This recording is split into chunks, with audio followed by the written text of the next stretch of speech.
Nah, sudah. Oke, kita coba share screen ya. Ya, silakan Pak.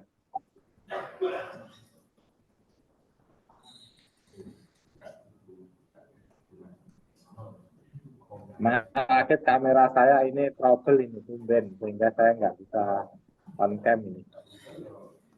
Oke.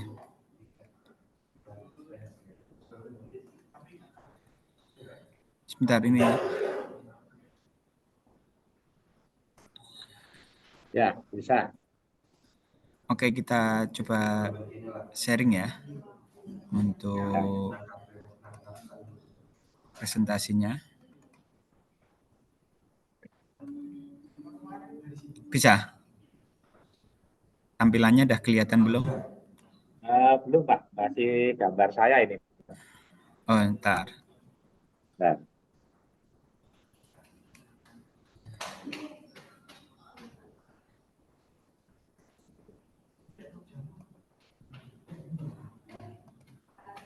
Oke. ya, tambah. Ya, sip. Oke. Terima kasih Pak Freddy untuk Pak. waktu yang diberikan. Mungkin untuk sekarang sesi ini mungkin agak kita kemarin kan juga ada teman-teman ya yang tertarik mungkin untuk gambaran di dunia manufaktur. Secara mungkin gambaran di dunia manufaktur kan teman-teman pernah juga di dunia manufaktur ya.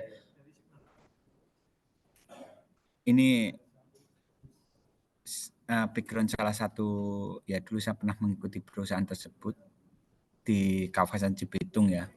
Jadi saya dulu ketika lulus kuliah, saya sempat bekerja di perusahaan ini walaupun cuma 1 tahun ya. Jadi pengalamannya bisa jadi gambaran ke rekan-rekan mahasiswa semua tentang dunia kerja di dunia manufaktur.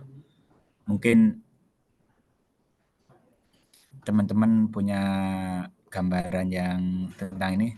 Oke, ini saya garis besar aja ini saya agak tunjukkan dikit ya. Ini salah satu, mungkin ini saya yang waktu masih culun ini, masih usia mungkin baru lulus kuliah dan dipekerjakan di sana di LG. Saya dikirim ke Korea.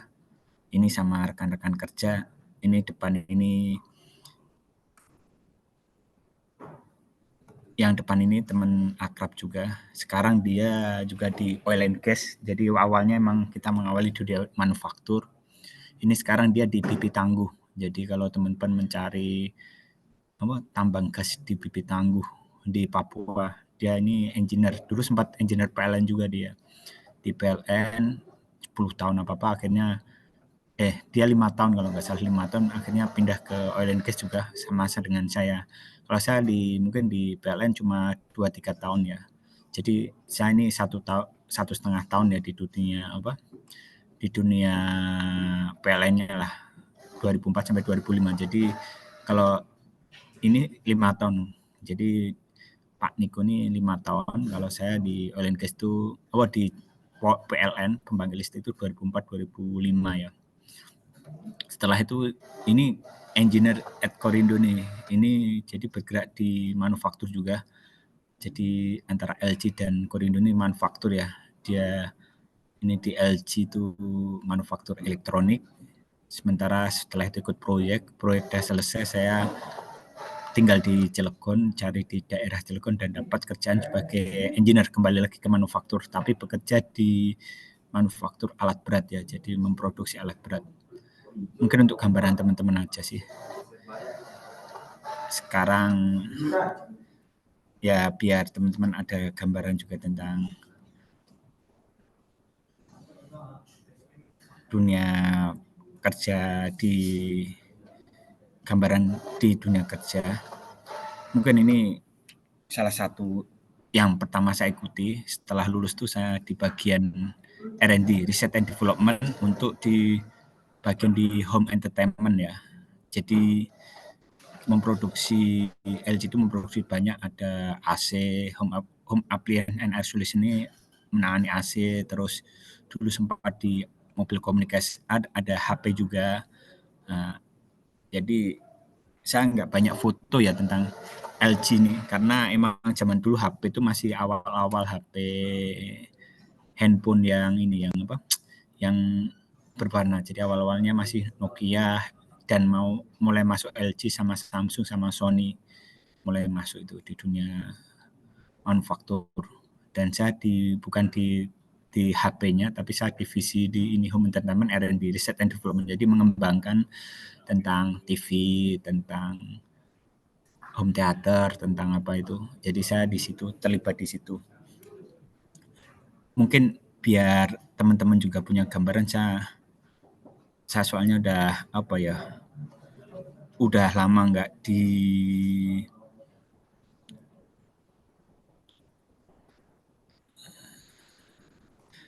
apa, udah mungkin saya pengen tahu sih dari rekan-rekan semua, mungkin bisa menjelaskan tentang manufaktur, mungkin ya kita biar sama persepsi. Mungkin monggo teman-teman ada yang salah satu bisa jelaskan. Ini kan kayak di manufaktur ya. Mas Agus monggo kalau mau nyampaikan tentang manufaktur, yang diketahui tentang dunia manufaktur atau di kuliah, biar saya tahu gambaran teman-teman rekan-rekan mahasiswa semua tuh tentang kuliah tuh apa gitu di manufaktur.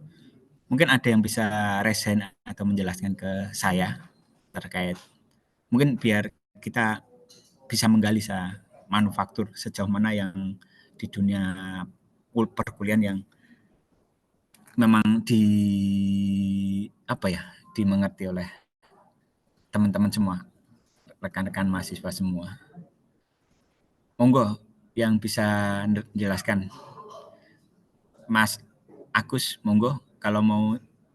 Pak, saya tahunya manufaktur adalah ini, gambaran saya, nggak apa-apa, silahkan, ini terbuka aja. Saya cuma pengen mengetahui apa ya, gambaran, biasa nanti enak ngobrolnya juga, menjelaskan sejauh mana yang saya ikuti. Mungkin saya 1 tahun di LG dan sempat 1 tahun juga di manufaktur di alat berat. Jadi saya punya gambaran, tapi kan saya pengen mengetahui dari rekan-rekan semua, adik-adik, teman-teman semua itu. Atau Mas Faris, monggo bisa jelaskan ke saya dikit. Pak, saya tahunya dunia manufaktur kayak gini gitu. Monggo, Mas siapa? Lisandi Afrizal. Kalau mau jelasin nggak apa-apa. Pak, aja, apa pendapat tentang dunia manufaktur kayak gimana? Nanti biar, oke, Mas Fantara ya. Oke, monggo. Ya Silahkan. Pak, izin jawab. Jadi yang menurut pemahaman saya Pak, suara saya dengar ya? Ada, jelas, clear. Jadi menurut pendapat saya itu untuk dunia manufaktur itu sebuah proses yang dari gambaran menjadi alat. Jadi semua proses yang mulai dari ide sampai itu menghasilkan sebuah alat yang jadi gitu. Jadi nggak cuma ide. Itu sih yang menurut saya Pak. Oke. Bagus. Bagus Mas Dispantara. Jadi benar itu, bagus. Jadi mungkin ada lagi yang mau menyampaikan. Mungkin selama ini udah kuliah beberapa semester ini, mungkin ada gambaran lain. Monggo, ada teman yang bisa resen. Bagus tadi. Jadi kalau bisa mengungkapkan Pak Mas Dispantara ADP, soalnya nanti teman-teman tuh ketika memasuki dunia kerja itu hal-hal kayak gitu penting itu. Jadi kita bisa mengungkapkan pendapat kita dengan baik dan benar dan menghargai pendapat orang. Nah, ini yang kadang sulit tuh, kita menghargai pendapat orang. Jadi ketika orang lain mau menyampaikan, kadang temen tuh, saya mau show up dulu lah, mau nunjukkan dulu. Nah, itu. Jadi kadang kita harus memberi waktu, dan waktunya tuh terbatas. Jadi kita mencari timing yang tepat. Itu memang harus bagus itu. Kita bisa menyampaikan ide kita dalam desain suatu produk itu. Itu penting. Waktu saya di LG itu mendesain suatu produk, ini tombolnya tuh modelnya gini, bulat yang gede di sini, anggap aja tombol volumenya desainnya harus besar. Ada yang, "Oh jangan, ini desainnya harus modelnya button kotak." Nah, kayak gitu tuh penting, karena kalau salah desain dikit, produk itu nggak akan laku. Kayak teman-teman mungkin pernah melihat produk Honda ya. Honda mungkin timnya dulu ada yang dalam tim desain research and development itu ada yang, "Pak, kita desain aja Sonic." Sonic tahu kan teman-teman, Honda Sonic? Itu salah satu desain yang gagal itu. Jadi dia tuh jarang pembelinya, jadi akhirnya agak turun. Kalau yang CBR itu bagus, dia istilahnya bertahan. Jadi dalam dunia manufaktur, ide itu penting dan tim harus solid. Nah, itu membaca pangsa pasar juga harus bagus. Ketika enggak, ya maaf kata di dunia manufaktur akan terjadi kerugian gitu. Itu. Monggo yang lain. Selain Mas Deswantara, ada lagi rekan-rekan. Silahkan. Ini terbuka dulu saya biar enak ya bisa menjelaskan dikit gambaran tentang manufaktur gitu. Ini kan pasti dah punya gambaran dikit kenapa waktu kuliah ngambil jurusan tersebut, teman-teman, biar ada gambaran. Saya juga biar mengerti lah. Monggo teman-teman yang mau menyampaikan, silahkan resen.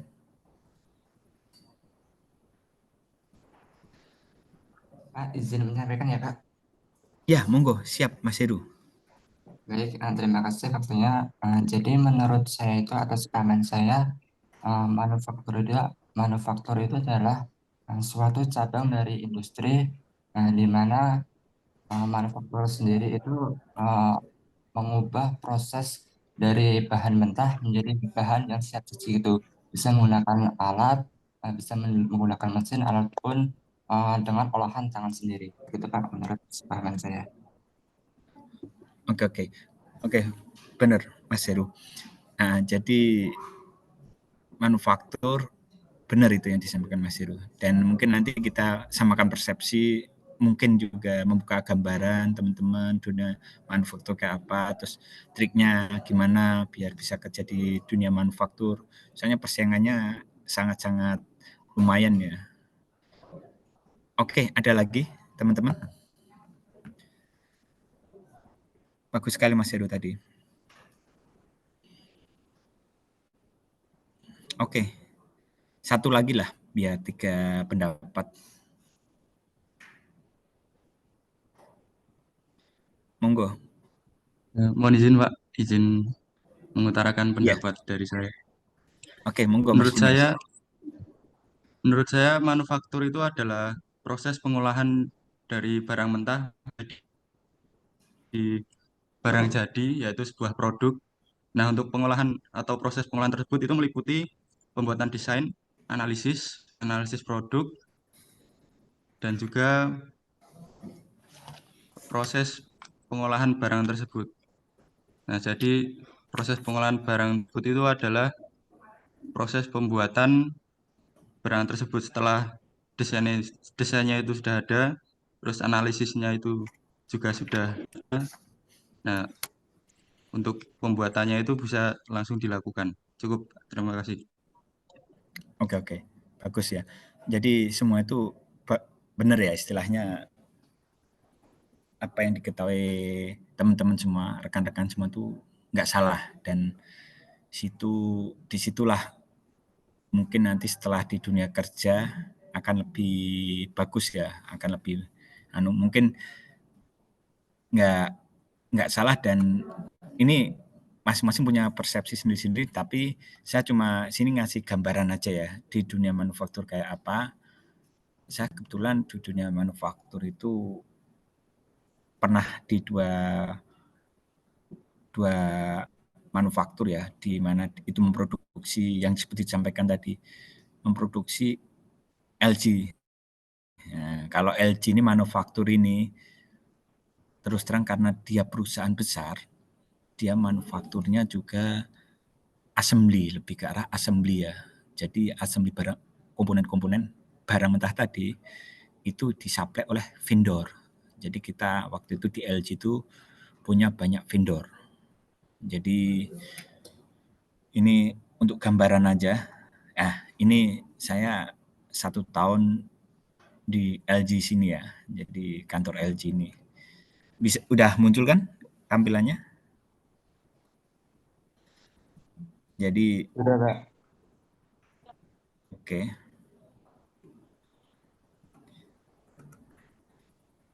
Jadi di kantor LG ini saya bekerja. Di sini depan ini adalah kantor bos-bos ya. Ruangan kecil yang depan yang saya tunjukkan ini, di sini ada resepsionis, ada kantor direksi, ada kantor-kantor para petinggi-petingginya di sini. Dan ada ruang meeting ya kecil ini. Mungkin ada, tapi sebenarnya tingginya nggak di sini ya. Cuma kalau mungkin dia mau meeting standby dulu, habis itu ada meeting di sini. Nah, ini di sini di dunia industri tadi sampaikan emang kalau ke arah termodinamika udah didesain ya, jadi ini udah dibangun, itu banyak ini ventilasi untuk pertukaran udara panas, terus ini di sini tuh apa ada HVAC kecil banyak ya. Jadi dengan ruangan segini ini per shift ini bisa menampung 1.000 orang ya, bisa bayangin pabriknya nih. Jadi dia kalau nggak salah itu menampung 2.000 orang, 3.000 orang karyawannya. Jadi sebelah sini ada gedung juga, cuma nggak saya show juga. Ini saya terus terang ya gambarannya aja. Di sini ada kantor HRD, Human Resource Development. Di depan ini HRD kecil ya, kalau HRD ruangannya cuma berapa orang, terus habis itu di sini ada supply chain management. Jadi di sini ada HRD, ada supply chain management. Supply chain itu yang mengatur tentang suplai material. Jadi material barang mentah tadi, karena LG itu perusahaan besar, barang-barang mentah tadi itu udah diproduk sama vendor. Jadi vendor itu membuat produk udah setengah jadi ke tempat kita waktu itu. Jadi kita datang ke tempat kita tuh dicek satu set gitu. Nanti di riset itu ada, oh ini kita pesen mungkin trafo sama adapter lah. Adapter tuh mungkin teman-teman lihat adapter tuh udah ada trafo, ada kapasitor, ada resistor udah jadi satu. Nah itu nanti dites di riset R&D, voltasenya keluarnya benar enggak, ada stabil enggak. Nah, itu kita cek dulu sebelum kita buat suatu alat. Jadi kayak teman-teman bisa bayangin sebuah TV ya. Sebuah TV kelihatan di depannya TV-nya aja. Nah itu displaynya tuh kita coba dulu layar ini, riset tuh mencoba layarnya, mencoba button powernya ini.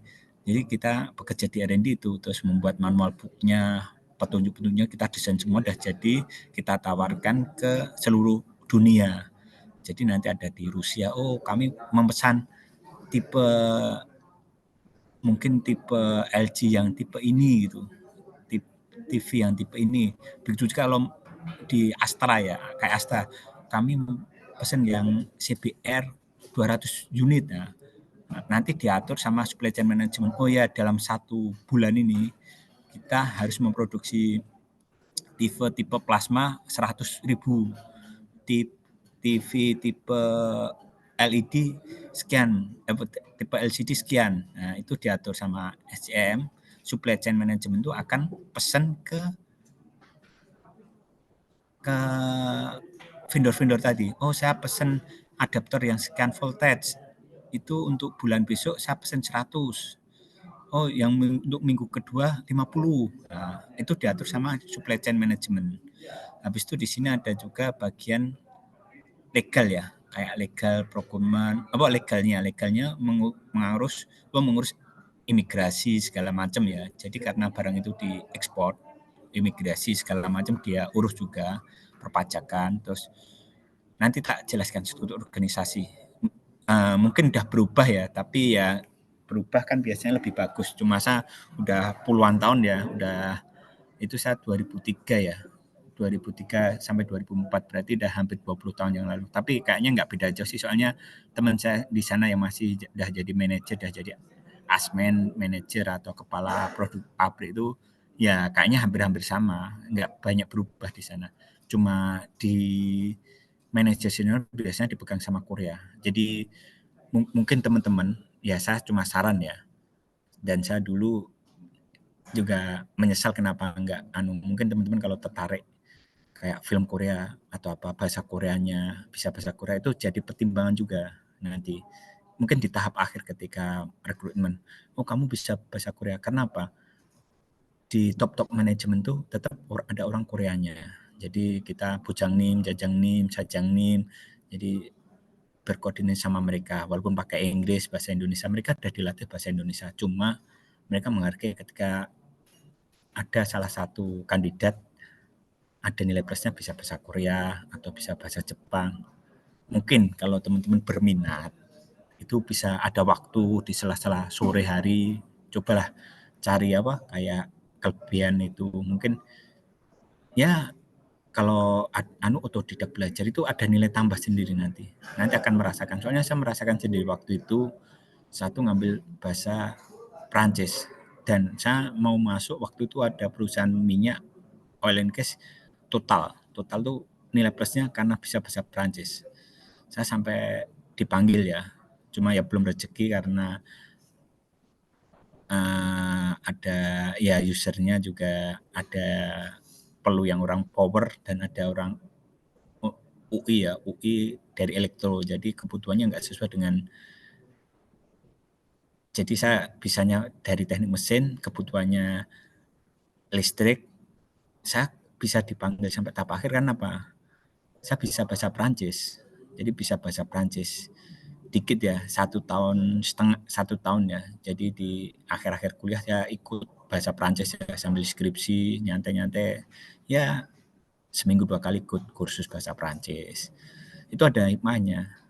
Jadi sampai usernya tuh merekomendasi, oh ini ada bisa, tapi user yang benar-benar memakai loh, saya maunya orang listrik bukan orang mesin. Akhirnya ya udah sampai di Jakarta tuh sampai tahap akhir tuh saya dikasih uang itu, uang untuk transport lah, tapi ya ada lebihnya. Waktu itu kalau kereta itu 80.000, PP itu 150, 160, saya dikasih 250, lumayan lah pulang itu dapat masih 100.000 lebih lah. Waktu itu mungkin kalau kita makan ayam masih 1.200 ya, kalau ya kelebihan itu lumayan 100, mungkin kayak sekarang uang 500.000 ya mungkin. Ya untuk istilahnya appreciate lah karena udah sampai tahap akhir lah di Jakarta, tapi ya ternyata usernya menghendaki harus sesuai karena jenis pekerjaannya adalah di situ. Nah, ada juga yaitu ada kelebihannya kita ngambil itu. Jadi di dunia manufaktur sebenarnya kalau ini agak ke arah ini ya, saya jelaskan tentang termodinamika ini ada ini. Ini ada pelepas panas juga ini. Jadi panas-panas yang di dalam dilepaskan, ada HVAC sistem kontrol, banyak unit-unit besar yang ada di sini. Jadi untuk di dunia kerja manufaktur tadi yang saya sampaikan tadi,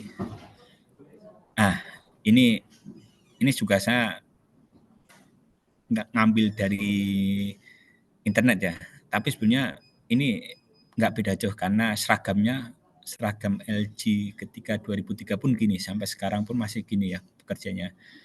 Nggak tahu apakah sekarang masih udah diwajibkan pakai masker enggak. Jadi di sini tuh kita karena perusahaan besar itu mengassembly aja. Nah, barang seperti disampaikan tadi, benar barang mentah tuh dijadikan barang jadi, benar. Cuma manufaktur ada manufaktur makanan, ada manufaktur elektronik, ada otomotif, ada alat berat. Nah, kalau yang di sini karena ini manufaktur besar, itu dia vendornya menyediakan. Jadi sedikit-sedikit ini udah jadi. Kita tinggal ngerakit. Kayak ini ya, masnya ini memasukkan part yang udah jadi ke suatu part. Nah, nanti gantian tim berikutnya. Jadi ketika dia capek, tim berikutnya masuk. Jadi screeningnya di situ. Jadi ini biasanya yang di line production kayak gini, yang berdiri gini, sibuk gini, itu biasanya teman-teman rekan-rekan kita dari SMK tuh bekerja gini. Nah, kalau teman-teman dari universitas biasanya jadi supervisor ya, jadi dia ngecek sini, nanti kalau ada kendala nelpon ke saya waktu itu di set di R&D ya, ditelepon, Mas Syahid, ini ada masalah produksi ini ini datang ya, satu palet udah besar itu ya, ternyata keliru, vendornya keliru ngirim, namanya orang kan wajar ya keliru. Wah, ini tipe yang ini seharusnya dikirimnya nanti siang, keliru kirim nih. Oke, akhirnya ya itu yang kadang ya jarang lah istilahnya, kadang di antara 10 palet ada satu yang kelewatan, akhirnya kita minta dikirimkan yang itu, tapi biasanya sih jarang banget sih, tapi ada aja kejadian. Jadi mereka mungkin ngejar target, kadang kayak buttonnya itu keliru. Jadi kalau di dunia elektronik kan button kecil itu berdampak juga ya. Jadi mau nggak pas ya udah, akhirnya apa, kita harus menukar itu di sendirikan. Nah, ini tapi itu ada QC-nya yang nanti mengecek itu QC, menjaga quality. Kalau di sini biasanya supervisor berdiri, ada satu supervisor di tiap line ini, bertanggung jawab line production A, supervisor satu. Nanti dia ada foreman-nya itu bagian foreman itu kayak apa ya, mandor, apa ya, di bawahnya supervisor lah dia. Dia bertanggung jawab di satu bagian, assembly belakang, terus ada assembly LCD, jadi biasanya satu supervisor membawai 2 atau 3 foreman ya. Nah, di situ foreman itu biasanya dari teman-teman D3, kalau enggak dari teman-teman STM tapi udah lama bekerja dan dipercaya. Itu bahkan supervisor pun ada yang dari teman SMA, karena dia udah puluhan tahun, akhirnya udah memahami sistem diproduksi itu, dia jadi itu. Nah, pola mandate-nya udah bagus dia. Nah, ini di sini tim QC ya, memastikan, jadi kayak produk-produk TV itu dicek semua buttonnya fungsi enggak. Kalau ada kendala biasanya dalam 100 produk ada kendala 10 apa 20, nah, tim R&D nanti yang akan bertanggung jawab. Jadi tim R&D itu kadang berkoordinasi sama QC. Ada produk-produk TV-nya yang salah. Jadi ini TV ini kita pastiin tipe ini tipe A, tipe B, tipe C. Nanti dinyalain semua, kita tes, kita cek. Setelah jalan sekian jam itu gimana? Ini sampelnya ya. Ini sampel hari produksi, dalam 100 produksi ada 1 sampel, apa 1000 produksi ada sampel yang mau dikirim ke Eropa, mau kirim ke Rusia, mau kirim ke Amerika. Jadi kita cek-cek ya. Sampling tuh, kalau ada kendala nanti sebelum dikirimkan diekspor itu diperbaiki dulu. Bahkan pernah ya ada kendala, kita ada cerita yang lucu juga, tapi membawa berkah juga. Kelebihan teman-teman R&D itu sering jalan-jalan. Teman saya itu sempat suruh jalan ke Amerika mendadak. Kesana apa kerjanya? Ganti button. Jadi ganti salah satu komponennya itu keliru. Jadi kita tuh dikirimkanlah itu tim. Jadi di sana bukan wisata ya di Amerika tuh kalau nggak salah. Jadi tugasnya bukain TV, bukain apa, gantiin itu tombol-tombolnya itu. Nah, itu nggak pas. Jadi kayak di sana maunya ya ini dari Indonesia, tolong diperbaiki. Gagal produk, return, ya udahlah. Akhirnya seminggu di sana memperbaiki, udah sampai malam terus. Ya itu resiko ya di R&D ketika kita mendesain suatu produk, gagal produk. Bukan gagal produk ya, salah desain lah. Mungkin karet jenisnya nggak pas. Makanya saya ketika melihat ESAF itu ada kemungkinan vendornya ganti atau apa, metodenya nggak tepat ya. Kalau di LG waktu saya, teman saya itu berangkat ke Amerika, dia pulang, aduh banget. Kenapa? Ya di sana karena ngejar target, ya udah lembur untuk ganti-ganti barang-barang yang itu sebelum dijual customer ya. Jadi itu istilahnya di pabrik distributor RG-nya di Amerika. Ada perubahan ini, ada komplain dari QC mereka ya, sebelum kan mereka juga mungkin ada pengetesan juga, komplain waktu itu. Kalau saya lebih ke desainnya awal ya, jadi ke Korea. Jadi saya disuruh belajar mendesain produk-produk itu.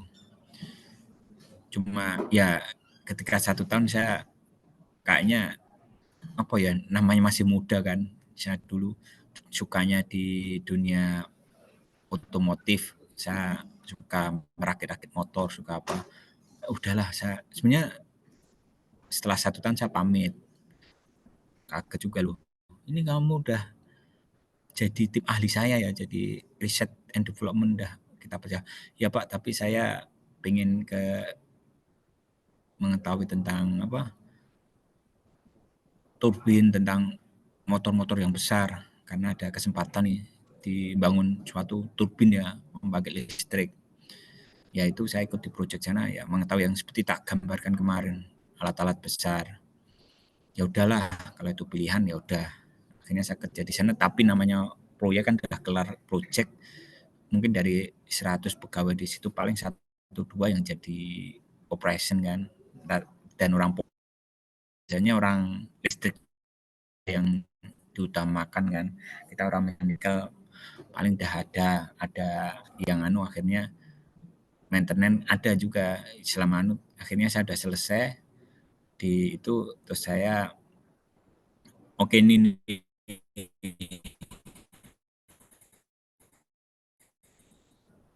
ini sama nih, kalau R&D lebih biasanya kita membuat suatu apa ya, kayak salon itu kita cek sekian desibel itu pecah nggak suaranya. Nah, jadi tim riset development akhirnya memperbaiki, oh ini diganti kurang bagus ininya, teman-teman saya waktu itu Pak Joko terus Pak Sony itu pokoknya kerjanya tiap hari dengerin lagu-lagu tuh, dia stylein bassnya, treble-nya gimana, udah jago lah. Makanya dia nggak salah sih LG memilih, karena kelebihan dia musisi ya waktu itu Pak. Tapi salah satu juga masuk ke pertamanya juga, Alek namanya, sama dia dulu R&D juga, tapi dia karena suka musik dia bagian cek sound, jadi dia ngecek treble-nya apa kalau udah akhirnya udah bagus, itu produk itu bisa diproduk.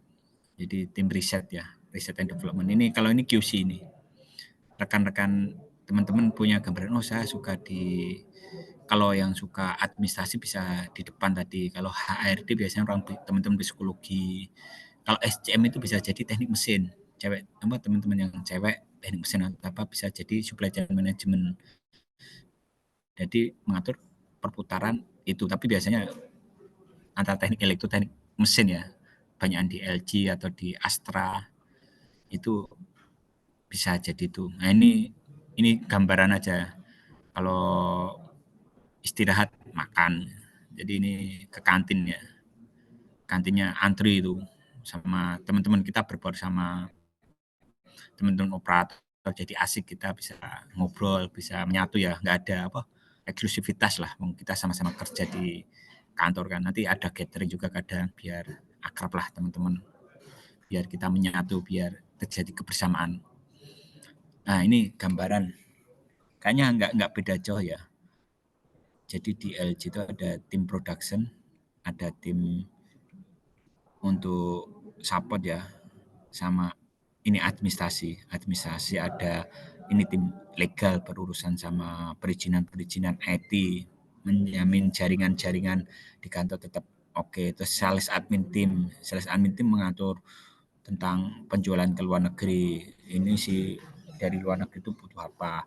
Finance team mengatur ya tentang finance ya, anggarannya. Ini procurement team. Nah, ini procurement team kalau zaman dulu supply chain management, SCM. Sekarang namanya procurement ya. Nggak tahu sekarang apa namanya. Nggak beda jauh. Jadi dia procurement ini bertugas kalau di dunia manufaktur untuk mengatur supply barang, bisa jadi barang mentah. Kalau di dunia alat berat itu saya barang mentah, benar-benar besi, steel plate yang berapa nanti tak jelaskan. Tapi secara garis besar itu. Ini tax team. Tax itu mengatur perpajakan karena banyak barang import. Barang import jadi tax-nya gimana? Ini yang ngatur, berhubungan sama dengan Ditjen Pajak, dengan ekspor import, tim tax. Ini biasanya teman-teman dari hukum, dari sarjana hukum itu bekerja di situ. Kalau procurement bisa jadi dari rekan-rekan semua, bisa jadi kalau berminat di procurement mungkin yang cewek ini nyaman dia. Jadi nggak di dunia land production. Nah, finance ini biasanya orang keuangan, akuntansi atau apa, mengatur gaji, mengatur pembayaran macam-macam, pembayaran ke vendor, pembayaran ke terus sales yang saya sampaikan tadi. Sales itu mengatur untuk penjualan ke luar negeri. Kalau untuk ekspor impor ya, karena kita LG di sini cuma sebagai production. IT ini menjaga jaringan legal tadi yang berhubungan sama apa? Kalau ada cash pekerja atau ada perizinan yang harus diurus, perizinan apa ya, membantu tim tax segala, ada perizinan apa di sini. Terus ada accounting. Kalau accounting ini untuk ke arah akuntansi ya, lebih ke arah apa ya, kayak penggajian atau apa. Jadi keuangan di internal ya, hampir sama dengan finance ya. Nah, kalau GA tim ini general affair ya, jadi dia petugas tadi kan kita makan, harus mereka support. Terus toiletnya kalau kotor, mampet harus dia bersihin. Terus kebersihan pabrik harus dia jaga. Jadi dia menjaga, kalau dalam rumah mungkin disebut apa ya, yang tukang kebun atau penjaga rumah lah. Jadi general outfit itu menjaga semua. Tapi juga lebih besar ya, nggak cuma itu, tapi dia juga menjaga kayak ada kita farm catering, terus berkoordinasi sama pemada kunjungan dari mahasiswa, kunjungan dari pejabat. Ini bertanggung jawab nih CI ini, mengatur kapan bisa ketemu, terus nanti mau makan di mana, terus mau acaranya kayak gimana, event organisasinya kayak gimana, nginep di mana. Ini JA tim. Kalau financial planning ini mengatur apa ya, keuangan itu loh, keuangan dalam 1 tahun. Jadi dalam 1 tahun tuh di perusahaan manufaktur tuh ada anggaran 100 triliun. 100 triliun itu bisa diputar kan, nanti barang dikirim ke sana 200 biji, uangnya kan nggak langsung diberikan. Biasanya pengiriman kan 1 bulan, belum nanti baru bulan berikutnya, menjaga ini financial planning. Jadi dan membayar ke vendor-vendor dikoordinasi sama ini cost planning, financial planning ini berkoordinasi. Jadi biar apa ya, keuangan itu bisa kebaca, neraca keuangan perusahaan itu bisa terjaga. Kalau di ini yang biasanya teman-teman takutin, ini mau masuk kuliah, mau masuk di suatu perusahaan biasanya ketemu sama HR. Wah, saya lolos enggak? Biasanya di sini nanti saya kasih gambaran clue dikit lah. Yang bisa kenapa seberapa kali tes itu selalu di tahap psikologi bisa lolos ya. Nah, terus saya dulu waktu itu di R&D ini, Research and Development Production. Jadi saya mencapot ke Research and Development tapi di production ya, barang yang sudah jadi. Ada yang seperti disampaikan tadi Mas Desvan tadi, kalau R&D ada yang sourcing department, jadi dia memproduk barang mentahnya kayak gimana yang mau kita buat, itu dibuat samplingnya. Jadi dia di tim engineering, jadi dia membuat plastik untuk covernya tuh mau buat slim gitu, TV-nya tuh mau dibuat pojoknya tuh untuk produksinya biar ramping tapi nggak tajam atau apa, suka yang motif aerodinamis atau apa di sini ya. Jadi dia yang mendevelop awal-awal barang material yang mentah-mentah tadi biar didesain sama engineer di sini di riset ini. Kalau saya riset yang bagian development, yang udah diproduksi, masalah ada kendala, salah kirim atau apa, terus kita perbaiki, saya di sini. Nah, teman-teman bisa punya gambaran, biar ada gambaran. Jadi ada riset yang benar-benar dari di barang mentah atau apa di sini. Kalau saya biar barang itu biar diproduksi massal tuh aman. Jadi kalau di sini kan mungkin bikin 1, kalau sini bikin 100 nanti ada kendala apa. Kan kayak vendor-vendor kita, subkon kita suruh memproduksi ini 100 biji. Loh Pak, kok gagal semua? Rangka ESAF-nya tuh kok rusak semua. Berarti kita harus mendatanginya. Disinilah kerjanya. Kita datangi ke mereka. Oh iya, ternyata pencelupannya salah. Seharusnya celupkan di tahap akhir, tapi masih dia ada pengelasan. Nah, itu. Jadi ini yang bekerja. Ini disupport juga sama tim ini ya. Tadi ya, ada ekspor impor, ada procurement, ada innovation. Nah, ini value innovation ini yang menemukan tambahan-tambahan. Oh iya Pak, ini bisa dengan dibuat ini bisa menghemat menghemat cost ini, diproduksinya di model ini bisa value innovation ya. Ini QAQC menjaga mengontrol. Jadi hampir sama ya. Sama PPC ini membuat apa ya? Itu apa? Supply-nya tuh nanti ke vendornya kayak gimana. Jadi ini nanti diproduksinya ke vendor A, vendor B, vendor C. Jadi ini lebih ke arah kayak mini procurement lah. Hampir sama-sama ini, tapi dia lebih ke arah kontrol juga anggaran. Ini kalau procurement murni supply material nanti kayak gimana sebelum diproduksi secara massal. Ya kan? Terus ini ada business support, ada ini bagian display, ada media, ada ini QC ya, QC departemen tuh yang tadi yang suka ngecek itu kalau dicek atau apa, biar kualitas tetap terjaga. Ada pertanyaan nggak dari rekan-rekan? Mohon maaf Pak, ini tadi masih PPT-nya masih stuck di slide 4 nih Pak. Di tampilan struktur organisasi bukan? Bukan Pak, ini masih di tampilan yang slide keempat. Slide keempat ya, sebentar. Oke. Sebentar. Oh iya, oke. Masih di itu ya gambar. Udah muncul belum sekarang yang struktur organisasi? Sudah Pak. Oh iya, sorry. Ya, jadi saya jelaskan tadi ini struktur organisasi. Nggak apa-apa, Dik. Teman-teman sekalian. Kalau ada tanya aja atau di resen atau apa, Pak, belum pindah gitu. Nah, soalnya saya kalau nggak di kelemahan online ya kayak gini.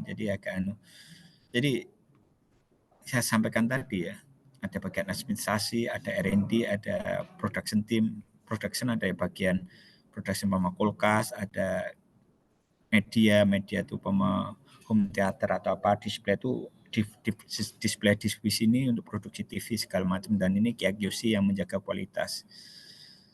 Oke. Secara gambaran di situ. Terus habis itu saya sempat di project ya. Setelah di project itu project PLN tadi yang 1,5 tahunan, kurang lebih hampir 2 tahun itu, 1 tahun lebih itu. Habis itu saya terus masuk ke udah terlanjur tinggal di kota Cilegon. Saya terus mencoba daftar ke Korindo Heavy Industry Engineering. Dia memproduksi alat berat sama kincir windmill, kincir angin ya, yang seperti sampaikan dulu, salah satu konversi energi ya, dari angin menjadi energi listrik. Nah, di situ sama dunia manufaktur juga, tapi manufakturnya bukan lagi manufaktur item yang kecil, tapi suatu manufaktur yang besar kayak ini ya, Korindo salah satu yang memproduksi trailer, tapi ini karena udah sering memproduksi, jadi ini tim production yang bekerja, kita tim research and development, enggak tim engineering ya, cuma ketika oh ya pesan rodanya procurement yang ngatur, ini gambarnya udah jadi, kalau nggak ada perubahan kita tetap sesuai itu. Dan barang mentahnya juga sama, kalau ini sebagian ban ini beli ke manufaktur ban. Nah, manufaktur ban itu mengolah bahan mentahnya itu karet menjadi barang jadi karet, terus serat-serat penguatnya mengolah menjadi jadi ya. Kita waktu itu saya ikuti assembly, manufaktur assembly. Jadi dia mengassembly dan merakit. Tapi ada barang mentahnya juga. Ini kan sebenarnya plat-plat besi yang dipotong di las itu. Nah, kita beli platnya juga sesuai mau untuk kapasitas ini trailer 20 ton. Oke, akhirnya perlu platnya ketebalan besinya berapa? 1 mili. Oke, kita beli plat rollingan besar itu. Nah, ini yang divisi kincir ya, kincir angin ya. Udah kelihatan belum gambarnya? Korindo Windmill. Sudah, Pak. Ya, jadi hampir sama. Jadi barang mentahnya tuh berupa besi-besi roller besar-besar itu. Jadi plat yang berroll itu tebalnya beda-beda. Ada yang tebal 2 cm, ada yang 3 cm. Kita di sini namanya kita rolling mesin. Nah, di manufaktur ini. Jadi saya pernah menikmati 2 tipe manufaktur. Yang pertama itu manufaktur barang kecil, TV. Yang kedua manufaktur barang besar. Jadi kayak dia memproduksi alat berat, truk tambang, terus kincir angin. Jadi dia marketnya mulai mengembangkan. Jadi waktu itu saya di sana di Cilegon itu, yaitu dia mengembangkan satu pabrik besarnya. Kalau nggak salah 2006 ya, 2006 coba Korindo Wind Tower ya. Dia memproduksi salah satu bagian dari kincir angin towernya. Jadi tiang kincir angin ini nanti akan dibawa ke Belanda untuk jadiin kincir angin di Belanda, di Inggris itu. Nah, plat-plat ini kan semakin ke atas semakin kecil-kecil, dari besar kecil-kecil dan semakin tipis. Awalnya 5 cm jadi 4 cm, 2 cm. Nah, itu yang memperhitungkan desain itu kita engineering.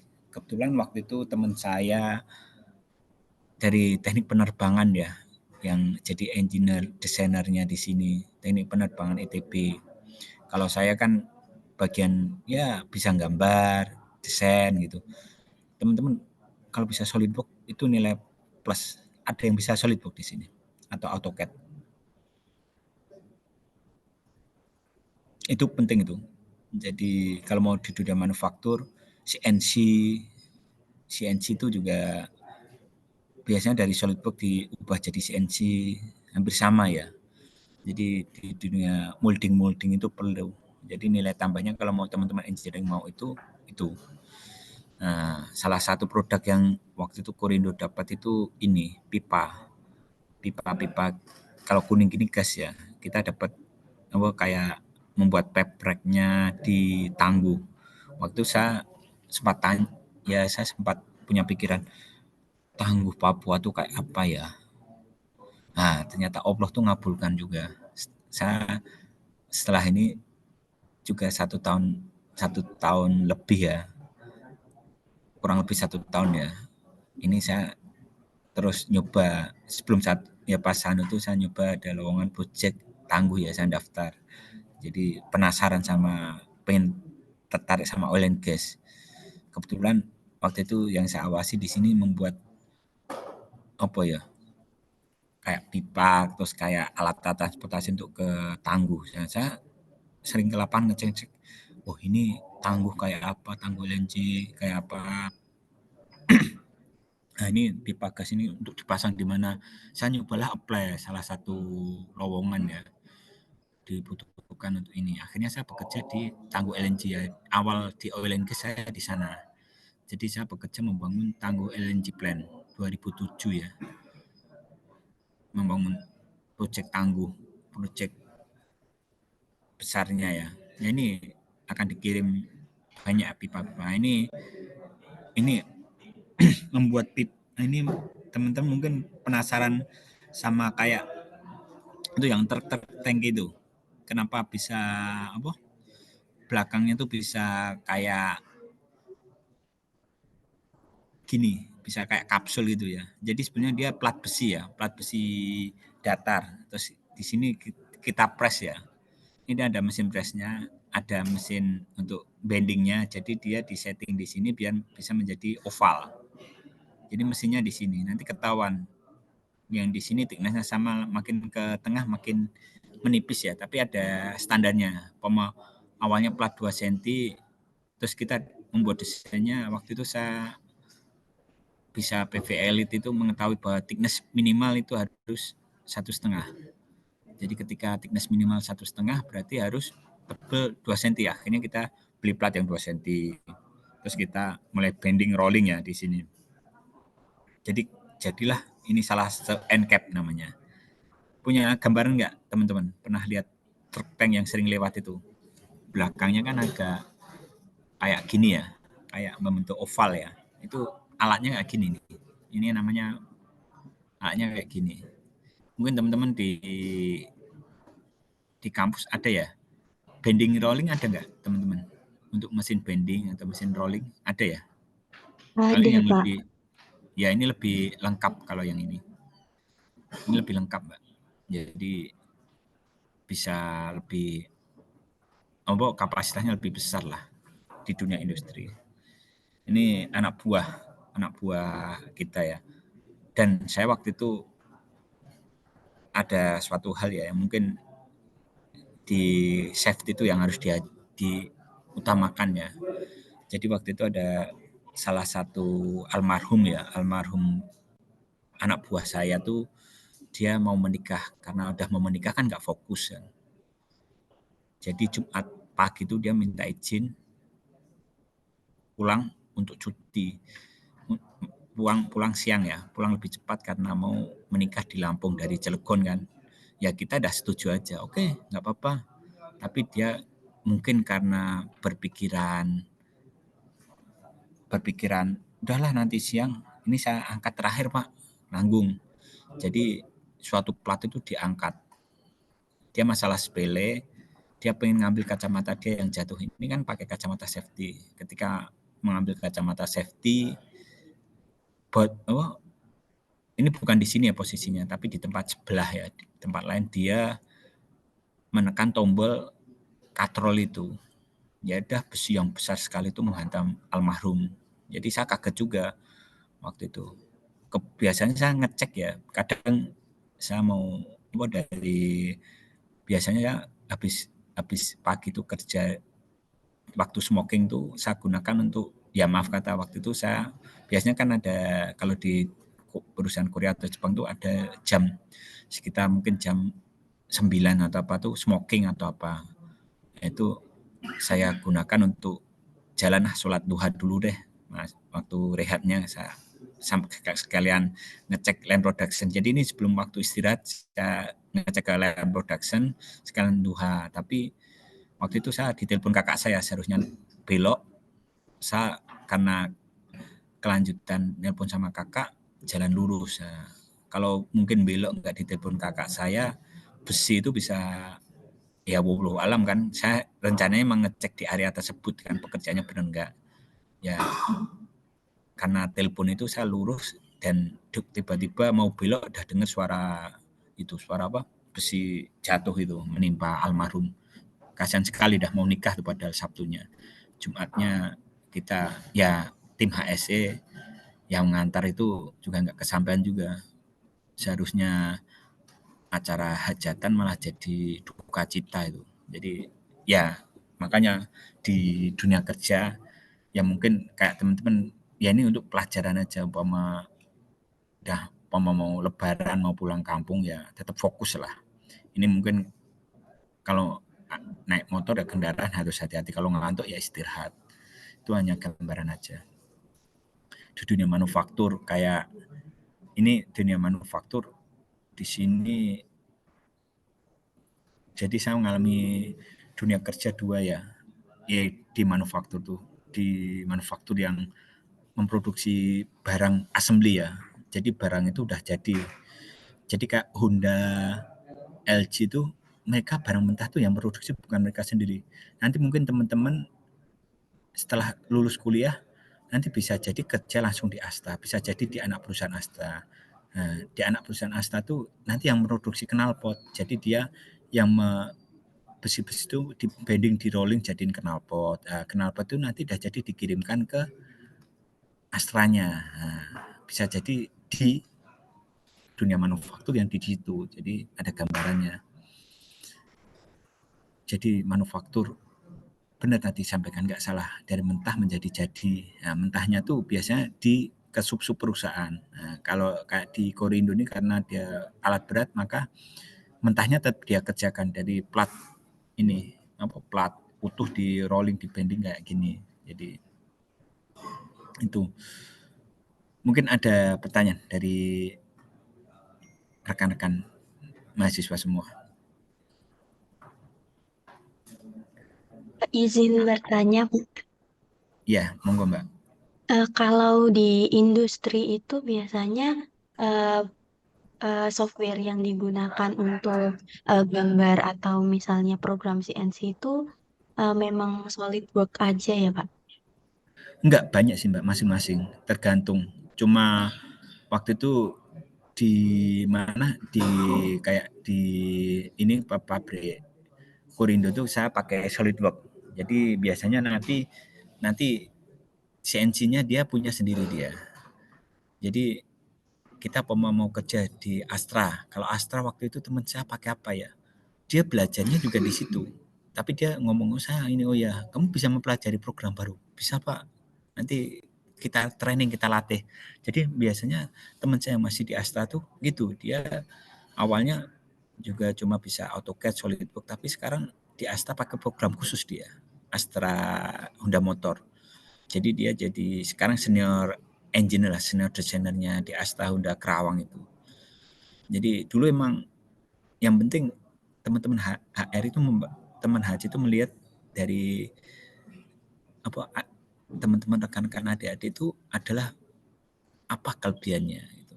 Jadi biasanya dibaca waktu wawancara. Itu kelemahan saya kalau tes psikologis itu saya biasanya tahap awal lolos, tapi ketika wawancara itu masing-masing user kan membaca, oh si A ini, oh saya cocok dengan si A, si B itu.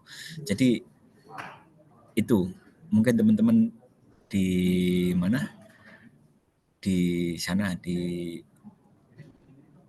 dunia kampus nanti untuk apa ya, sosialisasi, untuk berbicara, untuk apa, penting itu. Jadi dilatihlah untuk bersosialisasi atau apa. Tapi ada juga yang orang yang diperluin malah orang yang diam, orang yang tekun. Kenapa? Dia ternyata perusahaan itu membutuhkan bagian yang dia membutuhkan ketekunan, ketelitian. Nah, jadi kita nggak tahu, tergantung kebutuhan. Jadi kayak namanya rezeki ya. Nah, cuma untuk sampai ke situ kan tetap lolos harus tes tahap awal. Jadi nggak cuma SolidWorks, cuma itu solid apa yang disampaikan tadi. Cuma saya ketika itu bisa membantu lah.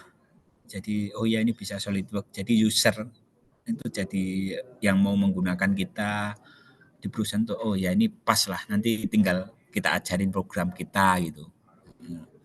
Kalau di Pertamina tuh PDMS, Pipeline Design Management System. Tapi setelah kerja di Pertamina enggak, waktu jadi subkonnya Pertamina itu penting tuh, karena apa, kita perlu gambar-gambar piping yang jelas gitu. Oke. Jelas dek, teman apa Mbak Alfi ya tadi. Ya, Pak. Terima kasih, Pak. Oke. Monggo yang lain kalau mau ada yang mau sampaikan, mau tanya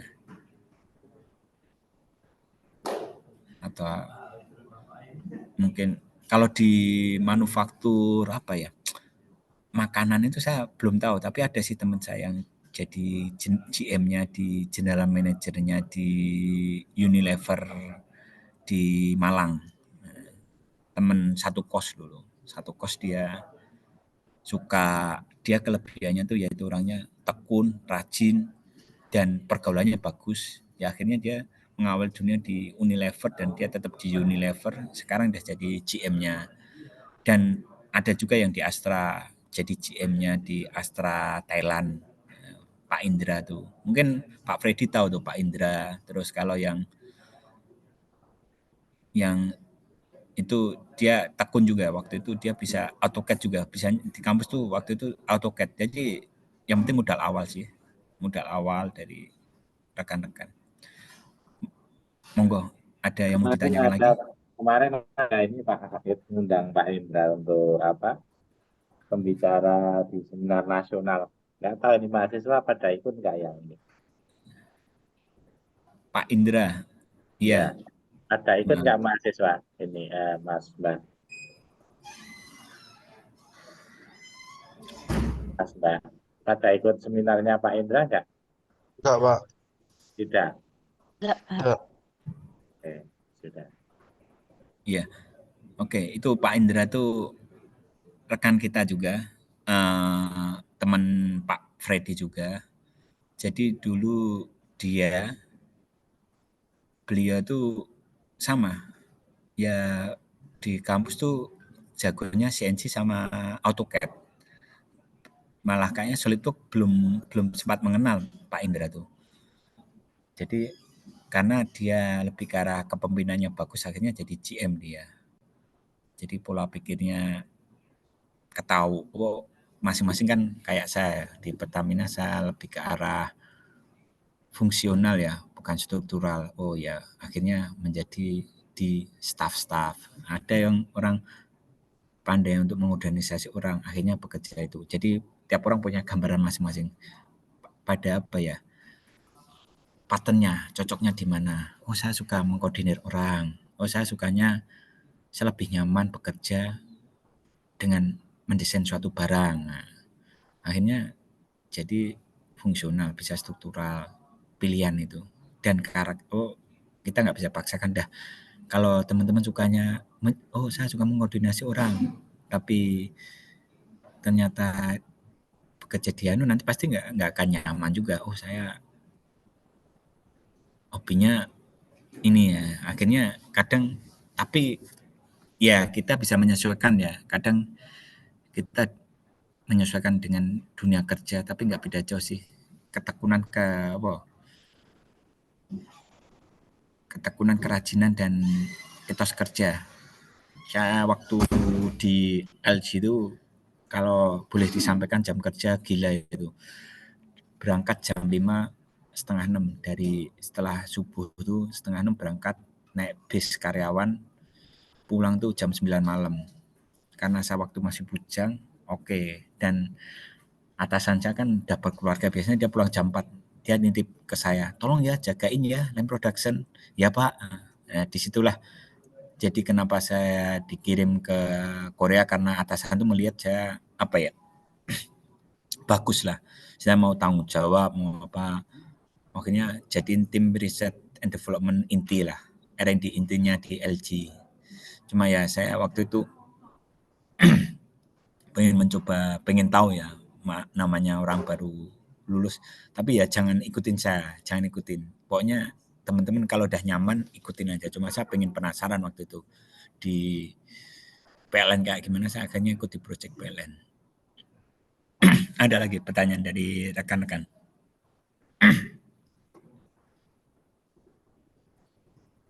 Ada yang mau ditanyakan kah? Tentang manufaktur atau apa gitu.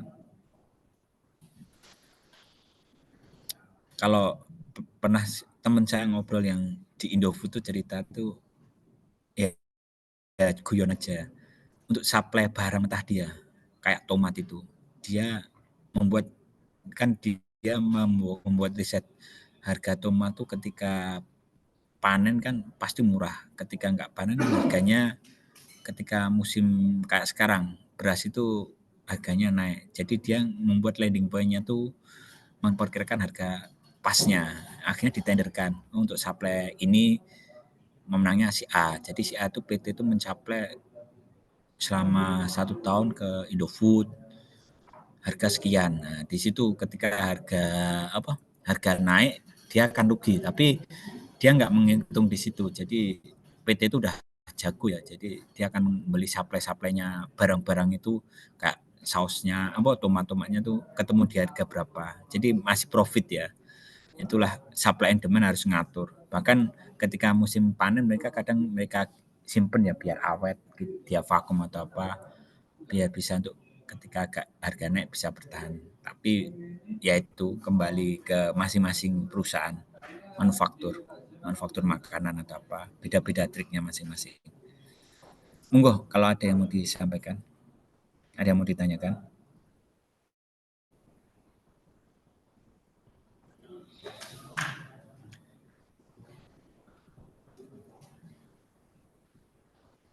Kalau nggak ada, tak lanjut. Ini salah satu tes psikologi ya. Nanti kalau teman-teman mau, udah muncul ya tampilannya? Sudah, Pak. Nah, ini Pak Freddy ini sama saya dulu sering bareng nih. Ya Pak Freddy. Kreplin atau apa nih Pak Freddy? Ya, ini ya Pak. Nah, jadi di sini tuh kenapa saya trik-triknya dulu kalau psikotes tuh selalu lolos, sering lolos ya, nggak selalu sering lolos karena saya di rumah terus terang latihan. Wah ini jadi ketahuan nih sama Pak Freddy trik saya nih. Jadi saya tuh mendownload lembarannya, saya pelajari. Jadi yang dilatih sebenarnya di sini bukan ketika salah kita coret atau apa, itu melatih apa? Polanya. Jadi kita waktu kerja tuh ketahuan di pressing sama kerjaan, jadi akan ketahuan. Dan kalau standar-standarnya kita akan lolos sulit. Kita harus cepat dan ritmenya tuh standar, stabil. Karena apa? Kalau orang di awal cepat terus di belakang tuh semakin turun berarti ketahuan di situ. Orangnya tuh kalau kerja di manufaktur nanti di pressing itu nggak akan bisa. Jadi paling dia nanti ketemu tabelnya gini-gini, oh berarti orangnya cuma 1-2 jam habis itu capek. Nah itu HR yang bisa membaca. Nah saya pesen buat teman-teman, cobalah ya di sela-sela nanti dahanu, cobalah belajar mengatur kestabilan kayak Kreplin ini ya di jumlah. Nah, tapi di sini kan ada ketika salah bisa coret sampingnya direvisi. Oke, di situ perlu juga. Jadi ketika kayak di line production itu terjadi cacat produk, kita harus cepat-cepat memperbaiki, tapi nggak mengganggu line production. Nah, pola-pola itu makanya HC itu membannya di situ. HRD lah, Human Capital, Human Resource Development itu sama. Kalau di Pertamina HC, kalau di Astra mungkin HRD, di LG HRD, itu hampir sama. Terus ini gambar-gambar ini menggambarkan, adalah nanti teman-teman bisa lihat di internet mau suka digambar apa. Jadi tes itu, tes psikologis itu ada 2 item ini. Item ini menggambarkan apa, yang gambaran ini bisa cari di internet, banyak gambaran. Kalau saya takutnya menjelaskan ini harus ini, nanti karena ini psikologis, akan menggambarkan psikologisnya teman-teman semua. Jadi coba nanti dipelajari. Kalau kayak ini, kalau saya suntik karena apa, istri saya dokter. Nah gitu kan bisa jadi yang teman-teman, ini palu karena saya suka otomotif atau apa. Nah di situ nanti kerja yang dibaca HR kan dia mau mencari orang yang pas untuk dia, disitulah. Jadi tes ini. Selain itu juga ada tes-tes kayak kubus, kayak tambah-tambahan itu juga dibentuk dengan berlatih. Jadi mungkin di sela-sela latih kemampuan itu. Nanti mungkin kalau udah tahap akhir ya, tahap udah tingkat 3 atau 4, mulailah agak membuat ada, kalau bisa mempersiapkan rekan-rekan tuh biar siap di dunia kerja. Insya Allah kalau di manufaktur dilatih ini dan latihan jumlah plus-plusan, ini kuncinya ya di manufaktur ini salah satu yang merupakan kuncinya ya. Kenapa saya bilang kuncinya? Karena di sini tuh yang dibaca teman-teman bisa bekerja under pressure. Itu. Jadi Kalau yang ini kan kreativitas macam-macam. Nah ini silahkan baca di internet. Nanti itu mungkin nanti itu akan penting ya setelah tingkat 4. Karena udah lulus merasakan jadi apa ya, pengangguran nyari kerja. Saya pernah itu, kalau nggak salah saya lulus tuh di bulan November, nyari kerja April. 6 bulan ya, 6 bulan tuh mulai kerja di perusahaan itu. Tapi ya sambil kerja, oh saya cocoknya ini, tapi tetap bekerja. Tapi pengen pengen coba-coba, tapi jangan ikutin saya sih. Kalau saya pengen coba, pengen ngerti, tapi karena masih bujang, tertantang, tapi udah nikah juga, udah punya anak istri, nggak berani hal-hal kayak gitu. Karena banyak pertimbangan itu. Ini salah satu tes yang penting untuk psikologis. Ini gambaran secara garis besar sih. Monggo ada yang ditanyakan dari rekan-rekan mahasiswa? Izin bertanya, Pak. Monggo. Kalau yang untuk ini psikotes yang angka-angka ini, itu sebenarnya pengerjaannya yang benar itu dari atas atau dari bawah ya, Pak? Dulu saya pernah ikut itu 2 kali, kebanyakan dari bawah. Tapi terus yang terakhir itu katanya pengerjaan paling benar itu dari atas. Terus lebih penting kecepatannya kita sampai cepat atau lebih ke kestabilannya. Jadi kalau boleh ngomong, cepat dan stabil. Karena kalau nyari yang cepat, nggak stabil, ada. Mencari yang stabil tapi nggak cepat, perusahaan juga nggak mau. Jadi